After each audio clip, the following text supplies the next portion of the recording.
Some legendary gadgets require a huge leap forward, some amazing new tech that opens up a world of possibilities. But for Sony's Walkman, all the pieces were already there. This is the story of how Sony put them together.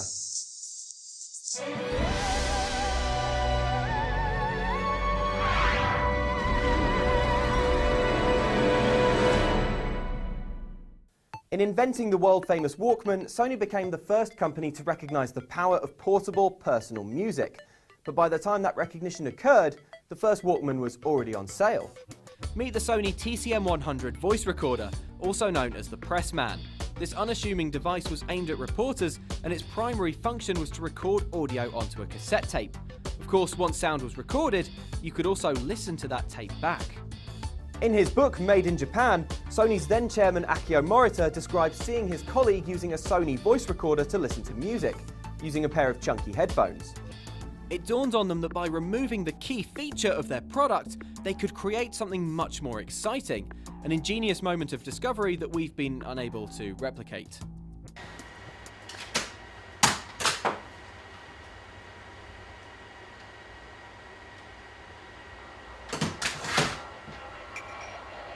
Sony's engineers stripped the Pressman down, ditching the recording circuit and speaker and replacing them with a stereo amplifier.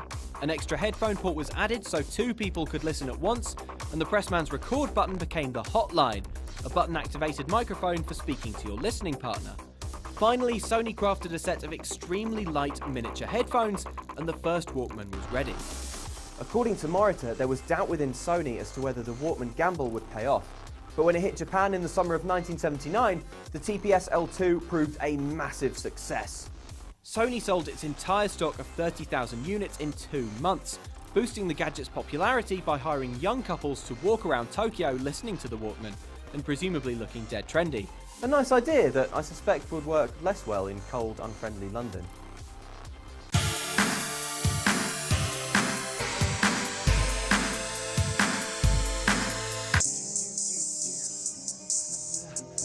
Oh, this? It's called the Sony what? Oh, yeah, sure, I'm sorry, mate.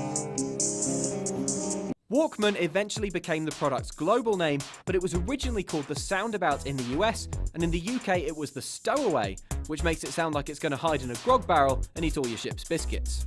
The TPS L2 was built by removing features from an existing product, but with its second Walkman, Sony got to flex its design muscles. The WM2 was much smaller thanks to some reorganised components and control buttons positioned on the front of the device. The dual volume controls from the first Walkman were ditched, as was the hotline button, but as a bonus you did get this dorky belt clip.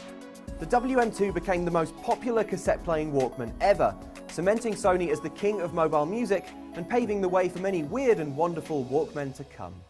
During the Walkman's lifespan, Sony bought us toughened waterproof models, solar-powered players, and a royal version offered as a gift to Princess Diana.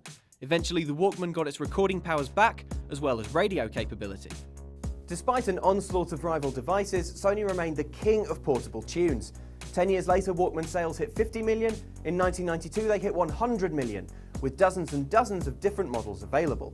The Walkman spawned the Discman, then mini-discs and MP3s, before it was eventually crushed by Apple's iPod. The Walkman changed the way we enjoy music, but Sony's Akio Morita later said he didn't believe any amount of market research could have predicted the Walkman's success. You could call it a lucky break, but maybe the lesson here is that fresh, exciting tech can come from anywhere, even something that's already been invented. What are your Walkman memories? Let me know and check back next time for another adventure in tech.